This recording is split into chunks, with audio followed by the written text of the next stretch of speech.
Queridos hermanos, nos encontramos otra vez reunidos para seguir contemplando el misterio de Jesús de Nazaret, el Hijo de Dios, nuestro Señor. Vamos a empezar hoy la clase número 29 con un nuevo tema que es la cruz y la gloria del Hijo del Hombre. En el nombre del Padre, y del Hijo, y del Espíritu Santo. Amén. Padre nuestro que estás en el cielo, santificado sea tu nombre. Venga a nosotros tu reino. Hágase tu voluntad en la tierra como en el cielo. Danos hoy nuestro pan de cada día. Perdona nuestras ofensas como también nosotros perdonamos a los que nos ofenden. No nos dejes caer en la tentación y líbranos del mal. Dios te salve María, llena eres de gracia, el Señor es contigo. Bendita eres entre todas las mujeres y bendito es el fruto de tu vientre Jesús. Santa María, Madre de Dios, ruega por nosotros pecadores, ahora y en la hora de nuestra muerte. Amén. Oh Espíritu Santo, don de Dios y fuerza de lo alto, fuente de agua brotante de vida eterna, desciende y mora en nuestros corazones. Haznos verdaderos adoradores del Padre, condúcenos a la plenitud de la verdad y transfórmanos en testigos de Jesús para llevar su nombre hasta los confines de la tierra. Amén. Pues como les decía, hoy empezamos la clase número 29 y el tema es la cruz y la gloria del Hijo del Hombre. Y como siempre, les comentaba que los títulos que el Padre Carrillo pone son muy atinados. Estamos empezando la segunda parte del ministerio público de Jesús. Y Jesús va a ir revelándose poco a poquito y vamos a ir viendo poco a poquito cómo en Jesús se empiezan a concretar, a sintetizar, a visualizar unos personajes del Antiguo Testamento. A partir de este momento, Jesús va a cambiar el tono de su predicación. Es increíble lo que vamos a contemplar porque justo en el momento que Jesús tiene como un auge más impresionante, en el que la gente está fascinada con él, en ese momento es cuando él dice, sí, pero este no es el camino. El camino del cristianismo es el camino de la humildad, el camino del silencio, el dominio de la actividad, mucha actividad, pero sin vanagloria, sin espectáculo, sin esperar nada a cambio, dando todo por Dios. Entonces este tema es muy bonito porque Jesús nos va a enseñar que sí, Él es el Mesías, Él es el profeta que iba a venir al mundo, pero Él va a desarrollar su mesianismo como lo había dicho en las tentaciones. Un mesianismo doliente, sufriente, hasta la entrega de la vida, como había sido la del siervo de Yahvé. Hoy vamos a ver eso.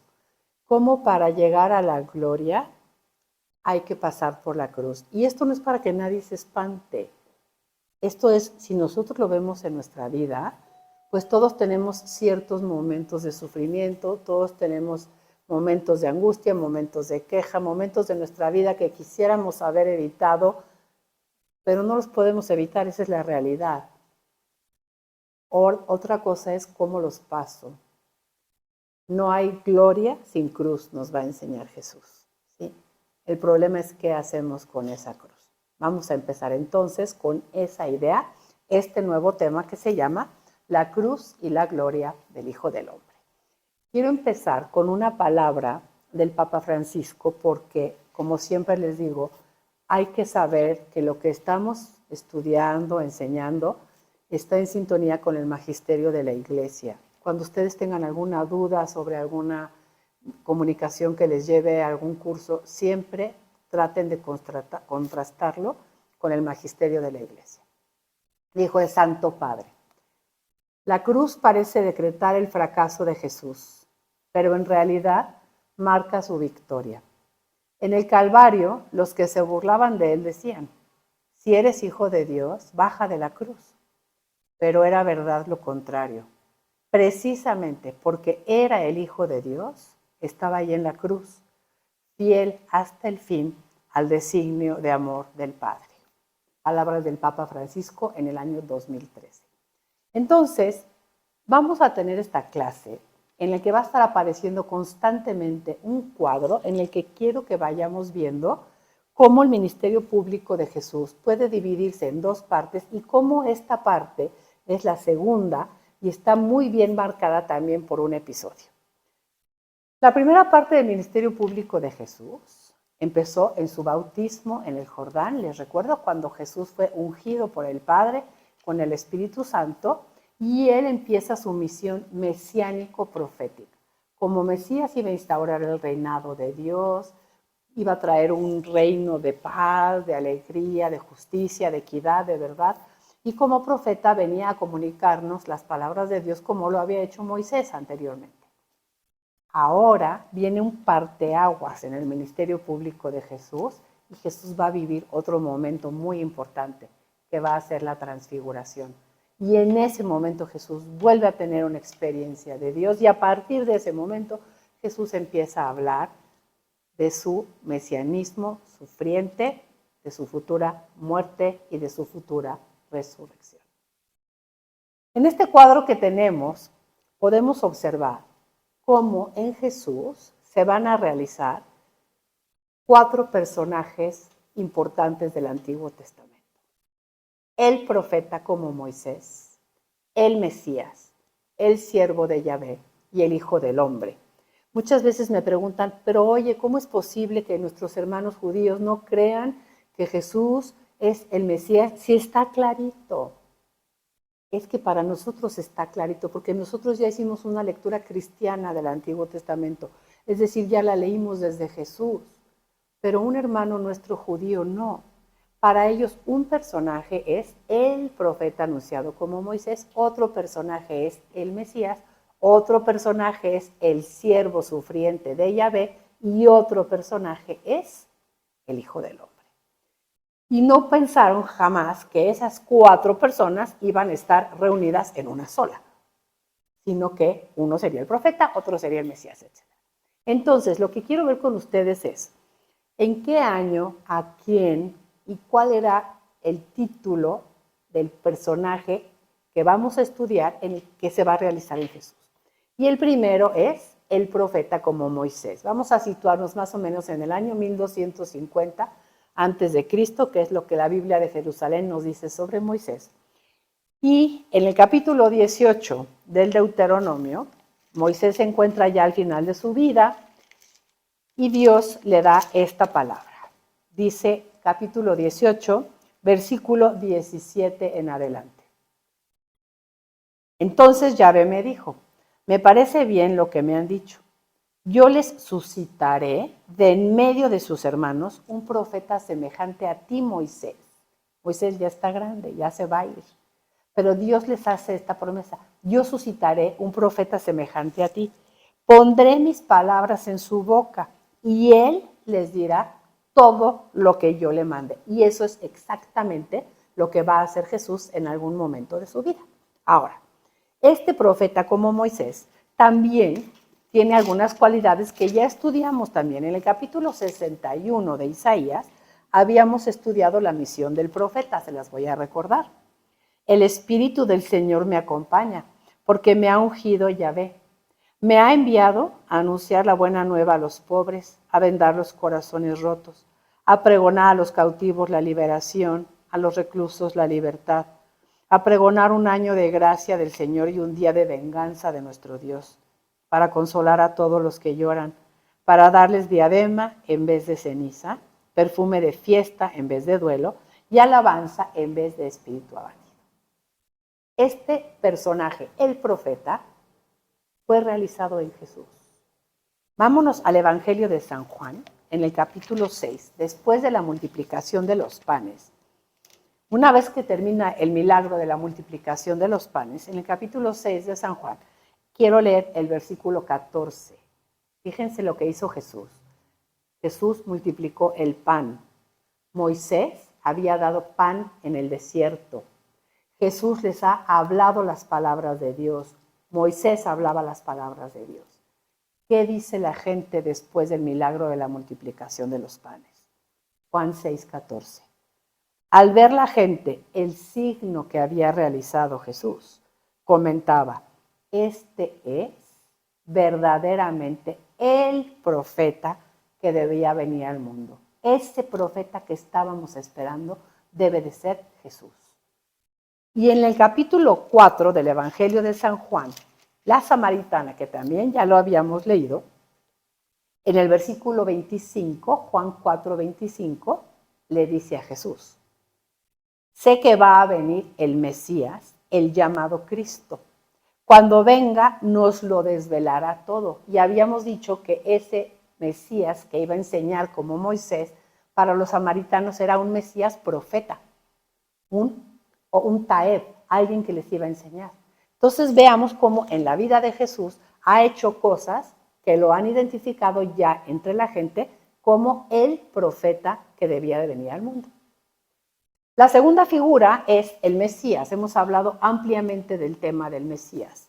La promesa fundamental del Mesías fue hecha hacia el año 975 a.C. por el profeta Natán al rey David.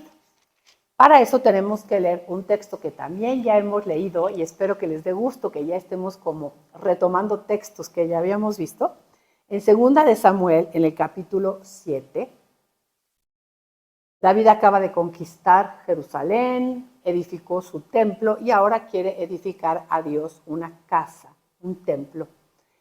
Pero el profeta le dice Dios que no.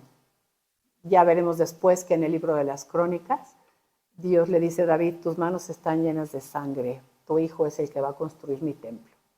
Pero ahorita, en el capítulo 7 de 2 de Samuel, Dios le hace una promesa a David, que es la promesa del Mesías. Ahí arranca el tema del mesianismo y le dice, 7:12, cuando tu vida, David, llegue a su límite y te acuestes con tus padres, confirmaré después de ti a la descendencia que saldrá de tus entrañas y consolidaré el trono de tu realeza.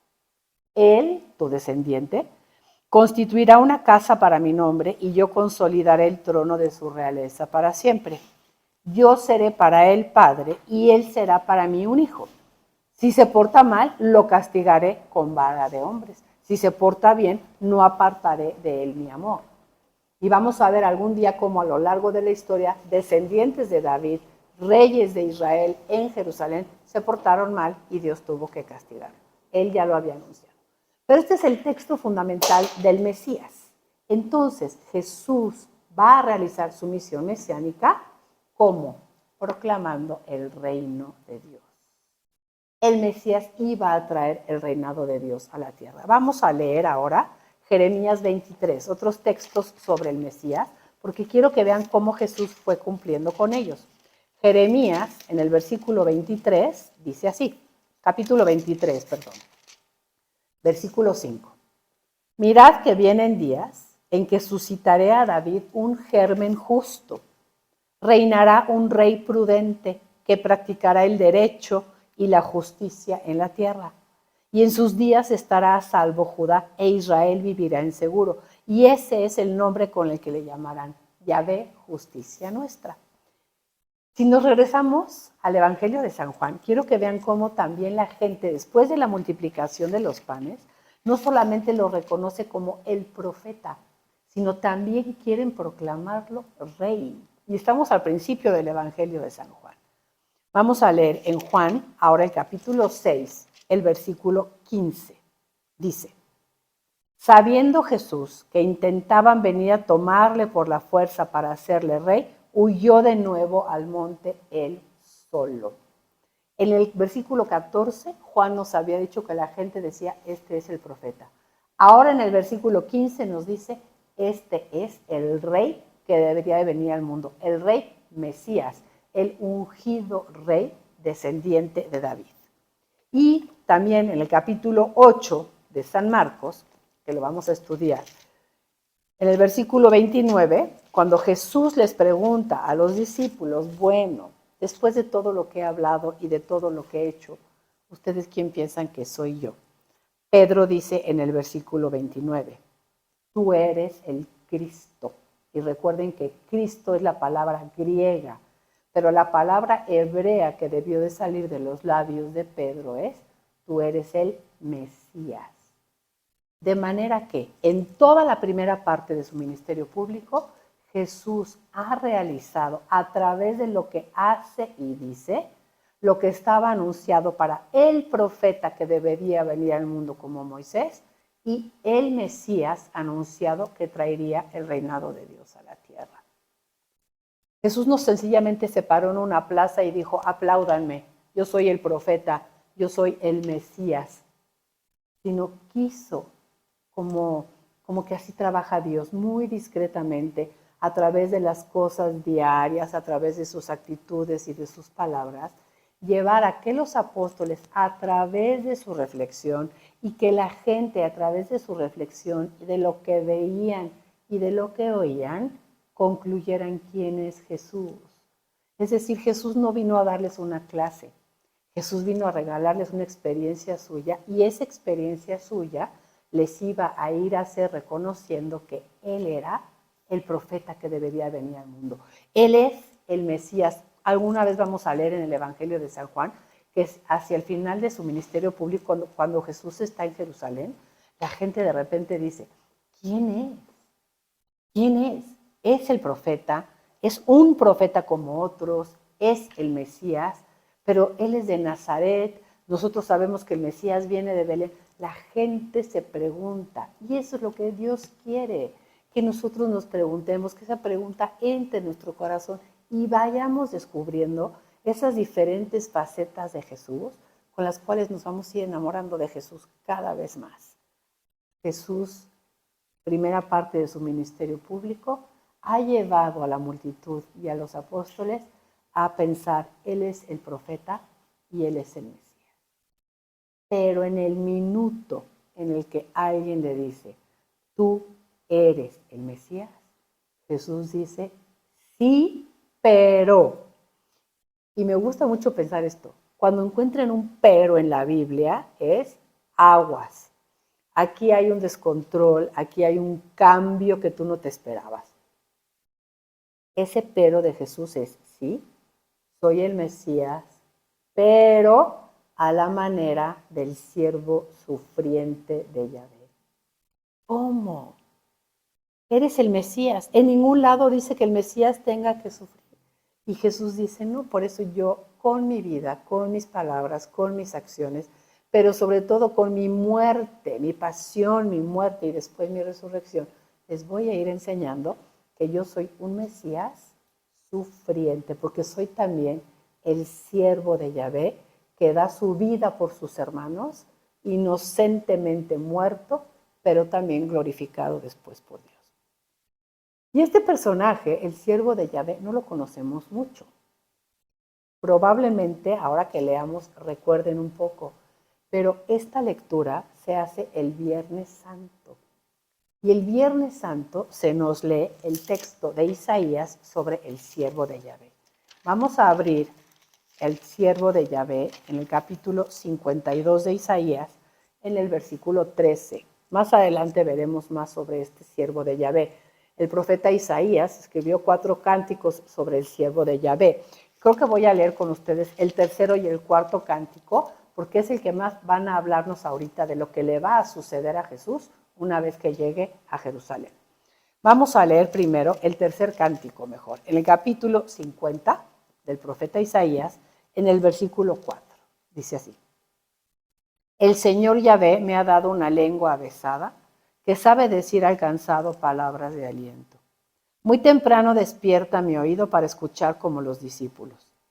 El Señor Yahvé me ha abierto el oído y no me resistí ni me hice atrás. Ofrecí mi espalda a los golpes, mi cara a los que mesaban mi barba, y no hurté mi rostro a insultos y salivazos. Pero el Señor me ayuda. Por eso no sentía los insultos. Y ofrecí mi cara como el pedernal, sabiendo que no quedaría defraudado. Yo estoy seguro de que ya la mente de cada uno de nosotros se fue al momento de la pasión. Isaías no estaba escribiendo sobre Jesús. Él hablaba sobre un personaje que se llama el siervo de Yahvé, pero nosotros ya sabemos lo que le pasó a Jesús y entonces luego se lo aplicamos a Jesús. Si leemos el capítulo 12, nos va a pasar todavía más. Fíjense. Capítulo 12 de Isaías, versículo 13. Veréis a mi siervo prosperar, será enaltecido levantado y ensalzado sobremanera. Del mismo modo que muchos quedaron asombrados al verlo, pues tan desfigurado estaba que no parecía un hombre, ni su apariencia era humana, así se admirarán muchas naciones. Ante él cerrarán los reyes la boca, pues verán lo que nunca les contaron y descubrirán lo que nunca oyeron. ¿Quién creyó en nuestra noticia? ¿A quién le fue revelado el brazo poderoso del Señor? Creció ante el Señor como un retoño, como raíz en tierra reseca. No tenía apariencia ni presencia y carecía de aspecto que pudiésemos estimar. Despreciado, marginado, hombre doliente y enfermizo como de taparse el rostro por no verle. Un despreciable, un donadie. Y de hecho cargó con nuestros males y soportó todas nuestras dolencias. Nosotros le tuvimos por azotado, herido por Dios y humillado. Mas fue herido por nuestras faltas y molido por nuestras culpas. Él soportó el castigo que nos regenera y fuimos curados con sus heridas. Todos errábamos como ovejas, cada uno marchaba por su camino, y el Señor descargó sobre él la culpa de todos nosotros. Fue oprimido y humillado, pero él no abrió la boca. Como un cordero llevado al degüello, como una oveja que va a ser esquilada, permaneció mudo sin abrir la boca. Detenido, sin defensor y sin juicio, ¿quién se ocupó de su generación?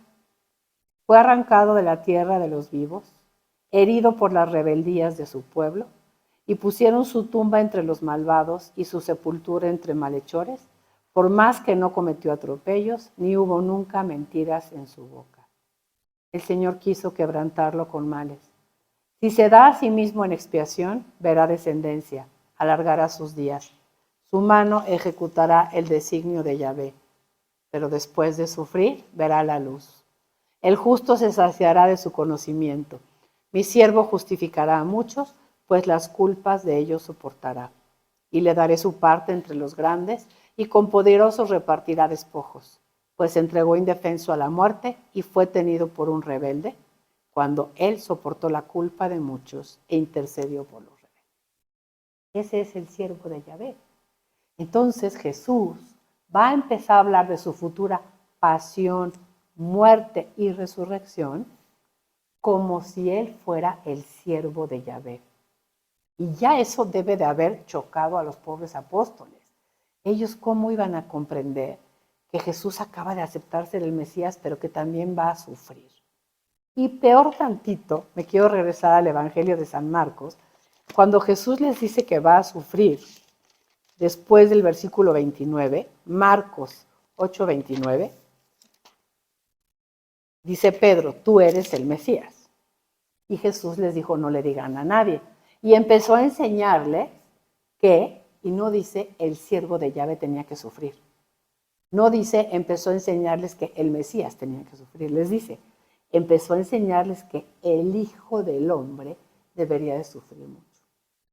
Y entonces nosotros nos tenemos que preguntar, ¿por qué Jesús se da a sí mismo ese título de el Hijo del Hombre?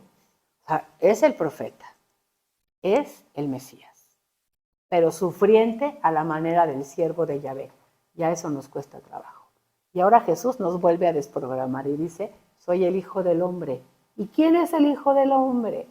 Nada que ver con el Mesías, nada que ver con el sufrimiento, al contrario. El Hijo del Hombre es un personaje glorioso que está en el profeta Daniel y también ya lo hemos leído. El libro de Daniel, en el capítulo 7, en el versículo 13, Daniel tiene una visión y ve venir sobre las nubes del cielo un como hijo de hombre.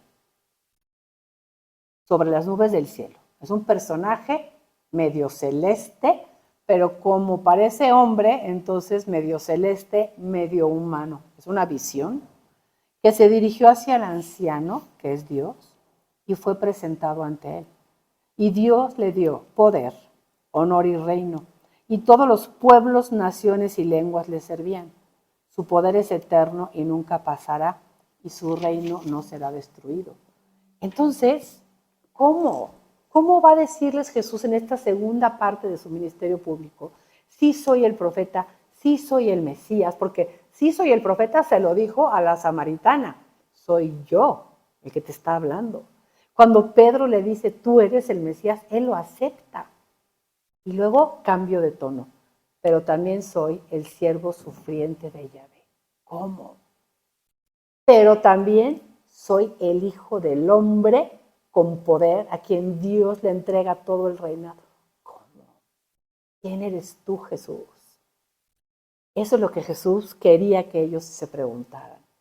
Y entonces, así como en la primera parte de su ministerio público hubo un momento especial en el que Dios tuvo una comunicación con Jesús y lo ungió con el Espíritu Santo para llenarlo de todos los dones y carismas que necesitaba para su misión de Mesías y profeta, ahora Jesús va a tener una nueva experiencia de Dios en la transfiguración, en la que Jesús va a quedar lleno de Dios, lleno de la fuerza de Dios y de todo lo que va a necesitar para llevar a cabo esta segunda parte de su ministerio público, caminar a Jerusalén para su futura pasión, muerte y resurrección.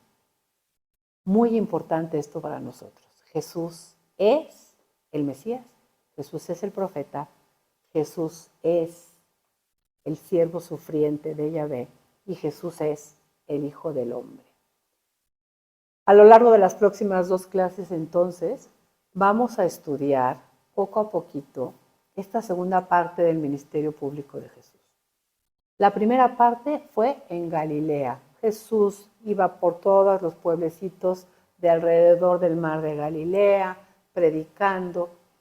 Ahora vamos a encontrar a Jesús que va a dejar Galilea, va a ir preparando a los que están más cerca de él, porque pues no le puede hablar a todo el mundo de pasión, muerte y resurrección. Va a ir preparando a los apóstoles y va a tomar el camino que va de Galilea por el otro lado del Jordán, va a llegar a Jericó y va a entrar en Jerusalén para su pasión, muerte y resurrección. Y va a ser muy admirable ver cómo en todo este camino Jesús va caminando delante de los apóstoles. No les dice vayan, sino yo voy y el que quiera venir detrás de mí, bienvenido. Eso vamos a contemplar las próximas 2 clases. Les agradezco mucho su presencia, agradecemos otra vez sus comentarios. Gloria al Padre, al Hijo y al Espíritu Santo, como era en un principio, ahora y siempre, por los siglos de los siglos. Amén.